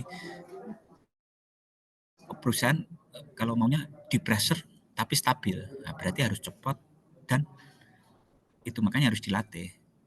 Biasanya saya udah sampai seat kedua, apalagi teman ada yang udah, ganti seat, saya minta tambah. Itu kan udah mendown kan, wah dia udah harus cepet. Tapi ketika Mbak Alfia tadi milih ya, di situ kan kadang kejujuran. Jadi ketika, ini salah ya, saya coret, itu kan makan waktu, tapi nggak apa-apa. Pemain nyaman di saya coret aja, biar nggak mengganggu pula perhitungan berikutnya. Kenapa? Orang karakternya, kadang orang cenderung jujur kan. Ketika udah terganggu, ini nggak saya coret, biarin. Tapi kadang kita jadi kecepatan jadi terganggu, jadi nggak fokus ya. Begitu aja di produksi ya, di line production. Ketika ada masalah di lapangan, ya udah diberesin, tapi tetap lanjut. Kalau bisa jangan mengganggu proses berikutnya. Jadi mungkin akan ganggu sedikit, tapi akan grafiknya kan ketahuan nanti ya. Jadi saya ngobrol sama teman psikologis tuh, lah itu tuh yang dibaca dulu. Jadi tahulah kenapa itu. Jadi itu kalau yang pertama kan kayak ini tambah ini, mau kayu diangkat 100, di bawah 5 ini, itu melatih apa? Ini IQ-nya cukup. Ini udah memiliki kecukupan gini. Jadi saya sih belajar dulu, mungkin kelemahan saya satu karena ya orang tua di Jogja, dan saya nggak mau mencoba nyari kerja di Jakarta atau apa. Saya daftar kerjanya di kampus, nggak ada masalah. Tapi umpama ada kesempatan ke Jakarta, coba aja nyari lowongan. Oke, tesnya Jakarta, coba cari-cari info pinter yang itu, nanti bersaingnya sama teman-teman dari luar negeri. Ada yang benar-benar luar negeri, ada yang dari Gunadarma atau apa. Jadi berbagai universitas. Yang penting di situ mereka tuh pada tes di Jakarta ada kelebihan, mereka jago bahasa Inggris atau apa. Saya sempat down juga waktu itu, lah saya nggak bisa bahasa Inggris, cuma bisa bahasa Jawa, ini lawannya jago-jago Inggris ya. Tapi ya itu terlepas dari itu, kita yang penting udah bisa tes psikotes itu. Kalau udah, biasanya saya gagalnya di wawancara. Udah wawancara tuh udah membaca, user tuh membaca ini cocok nggak sama saya, itu udah. Kalau itu udah, itu tinggal teman-teman rekan-rekan semua gimana lah mungkin selama kuliah ini selama 4 tahun itu di situ kan ketahuan. Jadi bersosialisasi sama rekan-rekan di mungkin kalau saya dulu sama Pak Freddy sering kadang di kantin ngobrol lah, itu membentuk kita ya Pak Freddy, kita berbicara itu bersosialisasi ya Pak Freddy kalau nggak salah, itu bagus ya. Jadi nanti kadang ke perpus sama Pak Freddy pernah ketemu juga. Jadi itu saya akrab sama Pak Freddy waktu kuliah. Sama Pak Indra dia lebih lebih menyukai dunia CNC dia. Jadi dia biasanya kalau standby-nya di kampus CNC dia. Saya sama Pak Freddy kadang di perpustakaan itu. Kadang sambil nunggu kuliah. Tapi saya bersyukur sekali sama Pak Freddy, sering diajarin nih sama Pak Freddy nih. Jadi kalau ada tugas-tugas itu Pak Freddy sering jelasin ke saya, ini bakat jadi dosen, ini benar. Ternyata Pak Freddy jadi dosen, saya jadi praktisi ini. Oke, monggo yang lain kalau mau ada yang disampaikan.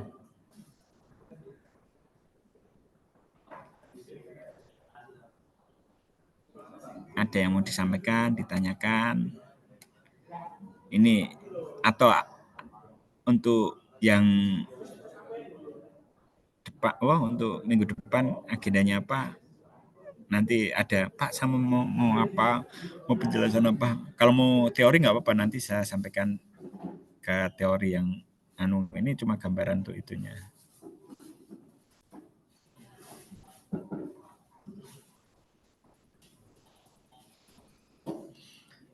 Monggo kalau yang ada mau ditanyakan.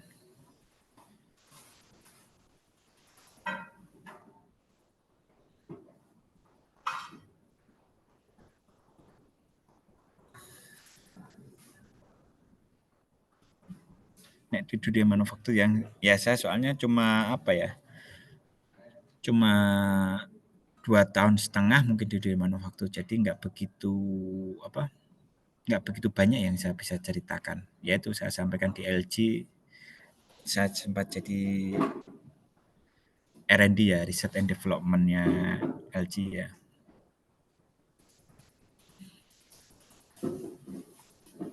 Ya kelebihannya bisa bisa mengenal dunia luar.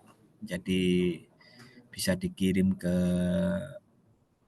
Korea, bisa tahu kota luar dan pakai biaya perusahaan. Itu bersyukur sekali saya waktu itu. Dan mengetahui banyak dunia luar. Dan teman saya yang pernah yang ke Amerika tuh mungkin Pak Freddy tahu Pak Heru Kartika tuh. Jadi dia suruh jalan ke Amerika untuk mengganti produk yang gagal produk itu di pabriknya sana. Jadi tiap hari gantiin part-part yang rusak, tapi partnya dikirim dulu. Pak Heru berapa tahun Pak di LG? Kalau di LG Pak Heru tuh dia kurang lebih 15 tahun. Jadi dia 2015 tuh LG tuh mengajukan membuka penawaran buat yang mau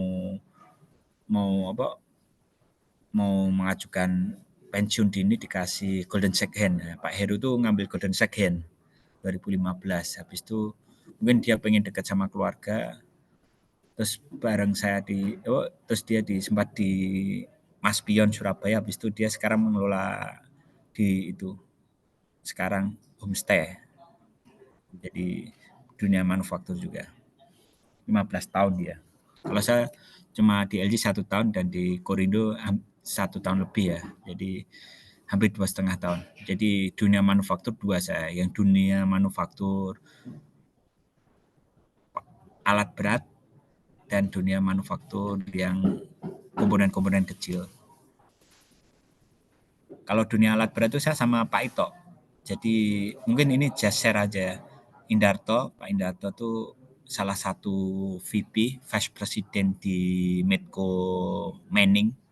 Dulu bareng saya di alat berat, Korindo. Jadi jadi dia dulu marketing. Dia memproduksi alat berat di batubara. Batubara dikirim ke Korindo di Kalimantan. Akhirnya ditarik sama Medco, sekarang jadi Vice President. Jadi tiap orang pilihannya masing-masing ya. Dan dia suka di itu dunia itu. Jadi yang penting kemauan kita belajar, rekan-rekan sekalian belajar, sekarang belajar jadi mahasiswa, udah lulus, udah dapat ijazah. Nah, yang penting itu setelah dapat ijazah mencari dunia kerja itu harus siapkan HR, user itu melihat teman-teman itu sebagai pilihan. Jadi jangan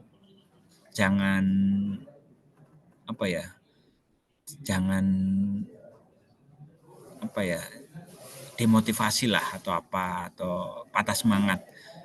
Kalau cari di apapun sekarang tuh maaf kata banyak lowongan di internet. Kalau dulu saya mau apply tuh harus beli amplop banyak, beli perangko banyak. Bukan perangko ya, kita ke kantor perlu uang. Jadi kita harus membuat CV ngeprint. Nah, itu ngeprint aja udah perlu uang sendiri. Jadi kadang nebeng ke tempat teman saya ngeprint karena saya juga waktu itu printer belum punya ya awal-awal tuh. Ada sih printer, ketika ada saya di kos itu diambil orang. Nah itu ya udah daripada ngerepotin orang tua jadi beban, akhirnya saya nebeng ngeprint CV itu di kampus kumpulin. Nah, udah sekian bulan ya, 6 bulan tuh belum keterima juga sempat trauma, sempat demotivasi, tapi tetap ya jalani aja. Oh, tiap wawancara kok gagal ya karena apa? Ya mungkin nggak pas sama kebutuhan user. Usernya maunya, saya maunya karakter orangnya kayak gini, oh ini nggak pas. Kalau ya itu rekan-rekan jangan nanti kalau udah lulus jangan saya harus cobalah cari di kampus, kalau enggak nyari langsung ke Jakarta. Kalau boleh saya cerita dulu saya ke Jakarta tuh, wah ini Om Fred, jadi Pak Freddy saya jadi cerita dikit nih. Jadi saya dulu tuh karena anggaran pas-pasan tuh naik kereta, zaman dulu tuh kereta tuh masih bisa nebeng. Saya nebeng ke lokomotif depan. Jadi di stasiun tuh saya sebelum stasiun itu cari ke di mana loko itu mau narik gerbong. Saya numpang Pak, mau apa? Mau tes kerja Pak. Jadi saya bawa uang, waktu itu naik tiket kereta masih 80.000 ya, bisnis saya naik eksekutif lebih murah saya, 20.000, bayar 10.000 sama itu masinisnya, tidur damping masinis bayar 10.000. Waktu itu masih aman ya, waktu zaman dulu. Kalau sekarang udah ketat ya. Jadi masinis tuh ya mungkin kasihan ya. Oh, oke Dek, ikut saya nggak apa-apa Dek. Kadang malah, dah uangnya bawa aja, nggak usah. Nih nanti bahkan saya sempat tuh pernah masih ngetuh. Dia kan ada Indomie telur kan, dia dikasih sama restorasi belakang kan. Udah Dek makan aja nanti kan biar tesnya biar semangat. Nah, jadi perjuangannya ya seperti itulah waktu itu. Karena ya tes awal orang tua mensupport tapi gagal, lama-lama saya mikir, kalau saya minta interview user gini berangkat kan kadang kalau tes manufaktur udah tes usernya di Jakarta, di Bekasi atau mana kan kadang kayak gitu kan nggak dibiayai di kampus. Oke lah, tes kampus itu biasanya sampai tahap lolos ya. Oke, nanti Jakarta ya ada yang dibiayai ada yang enggak. Kadang ya lihat orang tua, waduh orang tua nih masa minta terus. Nah, ya itu pernah saya pulang tuh naik kereta gitu. Ya yang penting jalani aja. Ya itu salah satu perjuangan sih. Nanti rekan-rekan ada, intinya saya bukan menceritakan itu tapi intinya jangan putus asa. Itu. Oke, mungkin ada yang lain yang mau ditanyakan? Kalau boleh saya cerita ya, kenapa saya cerita gitu? Itu mungkin ada teman-teman yang di sini IP-nya kumlot. Saya tuh bukan IP-nya kumlot, cukupan, tapi kemauan saya yang tinggi. Kalau ada temen ya Pak Indra tuh IP-nya bagus dia. Dia nggak kayak saya, tes di kampus udah lolos, user udah tanda tangan di Jakarta langsung masuk Astra. Kalau saya enggak, saya sampaikan tadi, saya tes itu ya apa ya, tesnya ya LG itu yang ke Bekasi itu biaya sendiri tuh. Jadi udah interview user, udah oke. Ini usernya nanti ketemu Pak Manager ya di Bekasi ya, ini udah lolos di kampus ya, berangkat kita biaya sendiri tuh jalan. Nah, waktu itu saya pulang pun ada teman saya sedih bareng saya, pulang kan kita ber-11, yang lolos cuma ber-5 atau bersembilan atau ber-7 ya. Kita pulang dari kantor LG itu siang-siang jam 11, mau makan dulu dah, teman saya dia nggak keterima. Saya ngomong, kamu udah tahap akhir Pertamina? Iya nih masih nunggu mas. Oh rezekimu bukan di sini, bukan di LG, kamu di Pertamina. Kayak saya guyon gitu ya, waktu itu saya belum di Pertamina kan, gagal saya tes Pertamina. Dia ngomong, oh iya mas, doain mas. Akhirnya dia sekarang jadi VP ya, VP di Pertamina juga. Jadi kita jangan, oke lah upama IP pas-pasan 3, jangan putus asa. Nggak akan kalah sama yang, ya maaf kata, ada yang temen itu 3,5 atau apa, jangan kalah. Itu modal masing-masing, yang penting kemauan. Kalau saya kemauan, Pak Freddy pasti tahu lah kemauan saya kayak gimana. Ya itulah yang saya sampaikan tadi. Asal ada kemauan, insya Allah ada jalan. Tuhan tuh memberi cobaan, ya di mana kita mampu itu. Ya. Oke, ada lagi dari rekan-rekan mahasiswa, ada yang mau disampaikan, ditanyakan, monggo. Terkait di dunia kerja, ada yang tertarik di supply chain management, bisa itu teknik mesin. Mau ke procurement, sama ya procurement, atau mau ke production. Nah, production itu yang agak berat ya sebenarnya.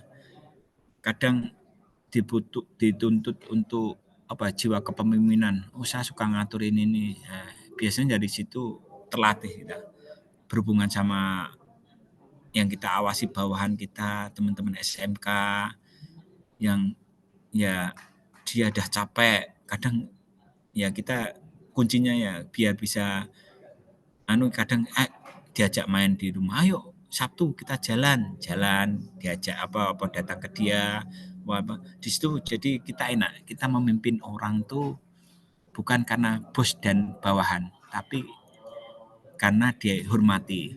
Oh ya, ini itu penting juga.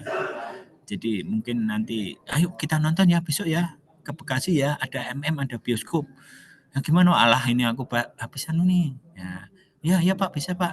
Kayak gitu kadang orang enak. Jadi supervisor itu lebih dihargai. Jadi ada apa disuruh, oke. Nggak cuma sebagai atasan sama bawahan. Kalau saya belajar dari rekan-rekan itu, jadi kadang gathering. Ayo kita kumpul aja. Kadang kalau kan, oke, bayar urunan 50 ya, padahal makan di situ kadang waktu itu 70 ya, hana masa makan sepuasnya 70 ha. Yang kurangannya enggak, ini dibosin sama itu kelebihannya, minumnya ini dibosin. Nah, hal kayak gitu penting. Karena apa? Kadang orang kan kan apa ya, bawahan tuh, saya juga gaji Pak, udah nggak sampai sini ya. Karakternya kita harus pintar-pintar membaca karakter dari bawahan. Jadi rekan-rekan mahasiswi ini nanti kalau udah di dunia kerja posisinya sebagai staff middle. Jadi rekan-rekan semua tuh punya anak buah yang dari SMK atau dari, kalau dulu masih ada beberapa SMP ya, istilahnya dia benar-benar putra daerah situ, dibutuhkan jadi housekeeping atau apa ya, kita harus tetap menjaga. Karena di produksi itu, di sebuah pabrik pun kita bersosialisasi dengan masyarakat ya, dengan berbagai kalangan ya. Sama waktu itu saya sebenarnya ya itu sama Korea bisa ngobrol, bisa ke atas, dekat sama atasan itu. Makanya saya waktu sebenarnya kepilih sama tim inti ya. Kalau boleh cerita, waktu saya keluar dari LG disayangkan aja teman-teman, wah kamu tuh udah. Jadi terus terang yang lainnya tuh paling tim R&D Research and Development ke Korea tuh paling udah pengenalan pabrik Korea dan biar bisa koordinasi sama sana gitu. Kalau enggak itu saya nanti kirim ke sana lagi biar ketemu lagi sama si A. Oh ya, koordinasikan yang ini. Jadi enggak sekedar tahu si Momo Mas Ardianto, oh ya di sana ketemu kan ngobrol, Mas nanti bantu saya ini nih, saya mau di sana bagian ini. Ya udah, nanti kan kalau udah pulang ke Indonesia jadi akrab. Oh ya kemarin ya Pak, ini alatnya keliru itu. Nah itu hal-hal kayak gitu kan. Kalau itu enggak, saya disuruh mendevelop barang itu berangkat lagi saya sampai 3 kali kalau nggak salah ke sana. Karena emang mau develop jadi waktu itu saya skripsinya itu membuat alat berat robotika. Jadi waktu itu saya membuat alat berat awalnya sih robotika, dosen suruh robotika, CNC atau apa, saya terus ngambil alat berat ya. Karena saya nggak suka itu akhirnya saya buat combine. Saya membuat suatu alat berat, mau keren mau kecil nggak apa-apa, yang mau diangkat 1 kilogram bisa, mau diangkat 20 kilogram bisa. Jadi saya membuat software mendesain suatu kren dengan kapasitas strength dari 10 kilogram sampai 20 ton atau berapa lupa saya. Pokoknya intinya saya pakai buku-buku itu saya masukkan semua rumusnya, pemilihan materialnya itu terbatas di pemilihan material ya. Jadi saya masukkan nggak semua material, mungkin karena waktunya mepet, jadi yang besi-besi aja. Kalau materi kayak fiber kayak itu nggak saya masukkan karena inputnya kelamaan dan pemilihannya jenis materialnya lama. Jadi saya membuat suatu program waktu itu, kalau nggak salah skrip saya kren jadi kren kan besi, tapi kita membuat kren robot yang kecil itu yang bisa untuk ngangkat 10 ton di dunia manufaktur, itu bisa kita masukkan aja. Tapi material yang dipilih kan sebenarnya bisa kita bisa waktu itu saya membuat overhead crane desainnya. Jadi waktu itu almarhum Pak Bagio dosen itu menanyakan, ini kamu tuh tak suruh desain kren 20 ton nggak mau, almarhum kalau nggak salah gitu kan. Ya Pak, saya ini semua kapasitas ya udahlah. Nah, beliau waktu itu nggak mau melihat software aplikasi saya di laptop, nggak mau. Waktu itu di PC nggak mau. Akhirnya waktu saya kan pinjam PC-nya bule saya naik. Terus mobilnya saya pinjam ke mobil Eyang putri saya, karena saya nggak punya mobil, saya pinjam mobil Eyang, PC dari tempat bule saya bawa ke kantor. Nah waktu skripsi presentasi itu dosen tanya, kamu skripsinya apa nih, sudah siap apa aja? Ya saya cuma bawa laptop Pak. Oke, sambungkan ke itu. Oke, terus mana? Ini Pak flash disk, waktu itu pakai flash disk ya, saya masukkan, saya install. Ini install apa kamu? Install program Pak. Program apa? Program desain kren kapasitas sekian sampai sekian. Oke. Karena kenapa saya buat rank sekian sampai sekian? Karena ya saya terbatas dari tabel yang ada di buku mechanical itu. Jadi tabel yang terkecil sekian ton, sekian kilogram, yang terbesar sekian ton. Nah, di situ. Terus dosennya kaget juga. Kamu buat ini? Oh iya, nggak ngerti tuh mahasiswaku tuh, dia nggak pernah tuh, ternyata kaget dosen Pak Bagio tuh, almarhum tuh. Ya, dia penasaran pengen maju, ya udah tak approve. Nah, oke, kamu mau desain sekian ton ya? Oke, dimasukin ke memilih kren 10 ton, ketahuan besinya harus tebal segini, pemilihan material. Oke, mau pakai besi ini kuat nggak? Ketika kuat, hijau, lanjut. Bagus juga nih. Oke, saya copy ya Mas. Oke, akhirnya alhamdulillah dapat A. Padahal saya terus terang, ya mungkin dosen maunya maunya tuh skripsi itu pokoknya satu aja, kamu desain keren 10 ton, jadi buat ngetik semuanya. Tapi enggak, yang saya buat tuh mungkin waktu itu sebagai terobosan ya, jadi membuka wawasan. Dan di situ saya sebenarnya belajar visual basic dari teman elektro. Jadi saya awalnya ide itu karena ketemu sama teman saya elektro. Teman elektronya ngobrol sama saya, Pak, Hit, ini aku buat skripsinya visual basic. Loh, visual basic apa sih? Ya ini membuat pemrograman. Loh, bagus juga. Jadi saya skripsi itu karena habis ngobrol sama itu, makanya saya belajar visual basic dari nol ke dia. Jadi teman saya yang sekarang jadi salah satu manajer Schneider Schneider itu supply power ya.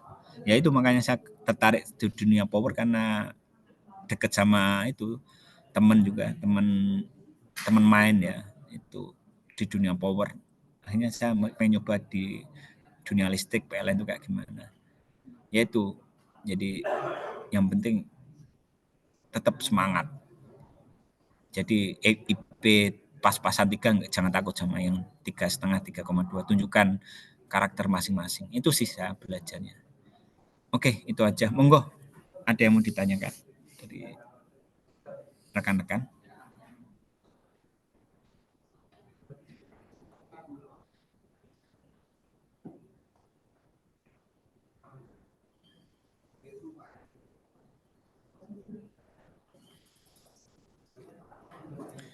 Adakah yang mau bertanya?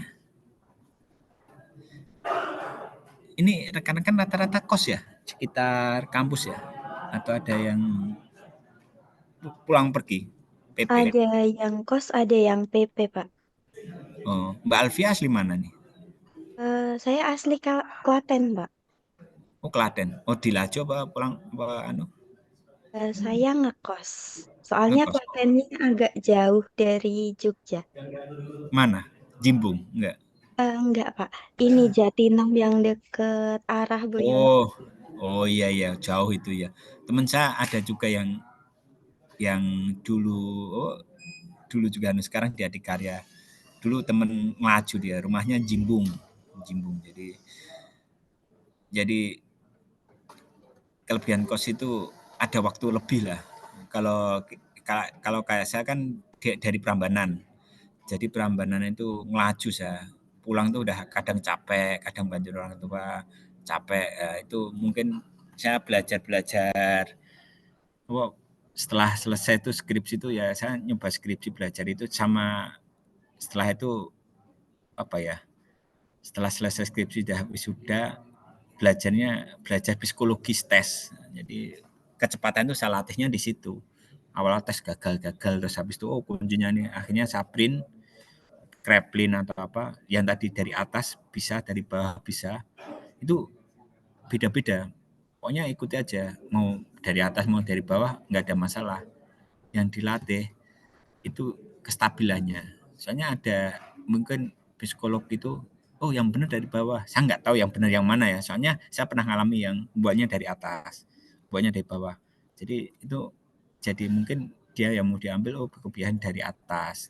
Terus oh yang dari bawah. Kalau yang dari bawah kayaknya coret terus pindah line berikutnya. Coret jadi enak dia bacanya. Oh grafiknya orangnya tuh gunungnya tuh stabil. Ada yang atas paling pertama tuh tinggi banget, lama-lama turun. Oh ini karakternya orangnya under pressure nggak bisa.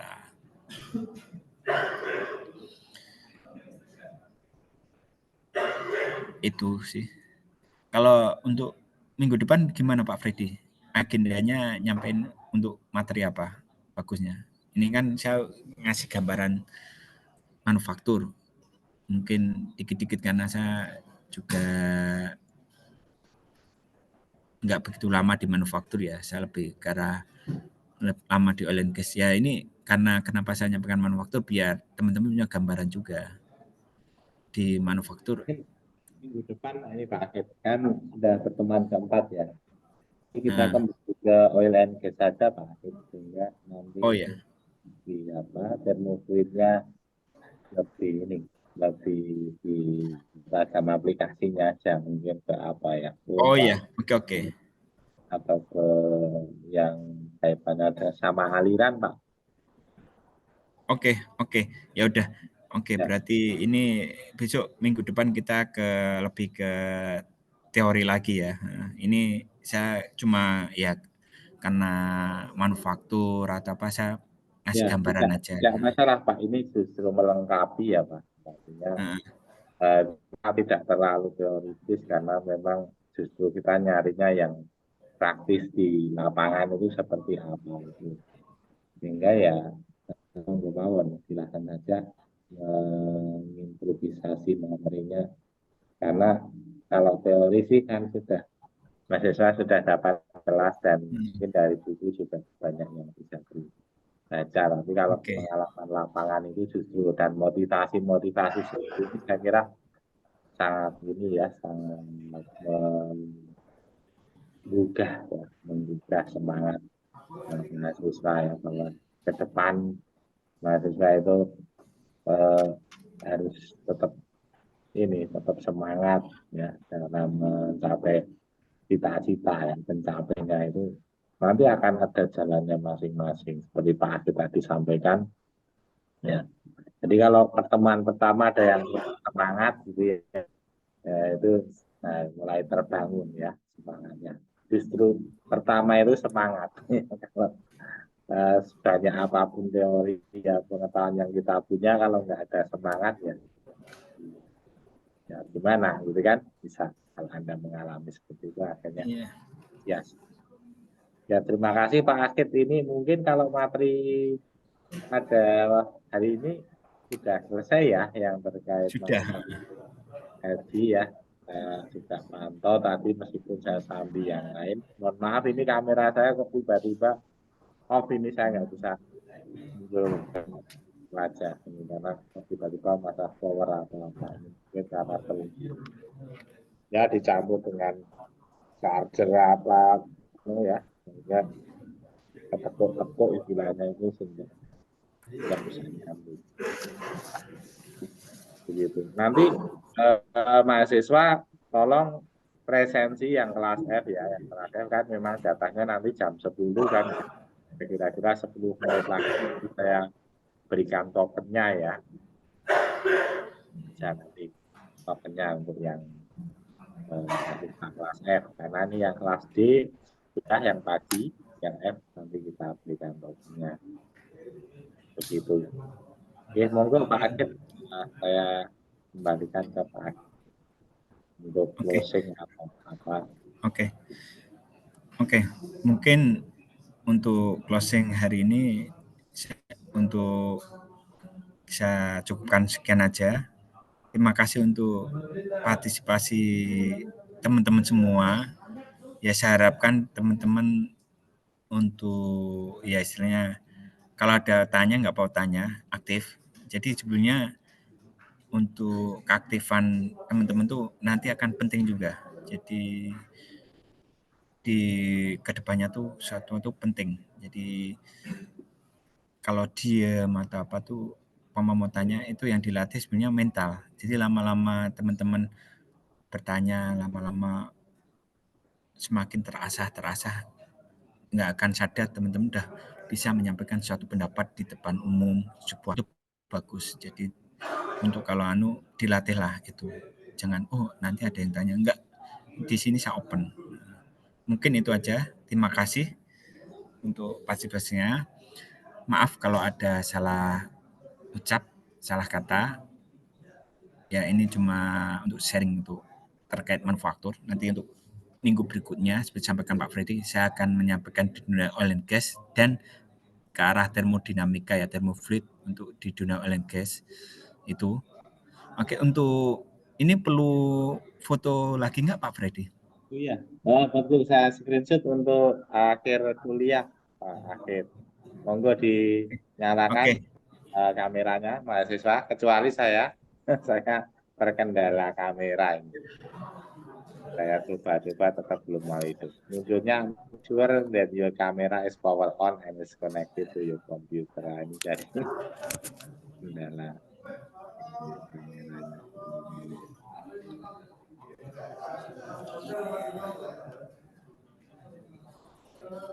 Ya, kami tunggu. Ini ada 2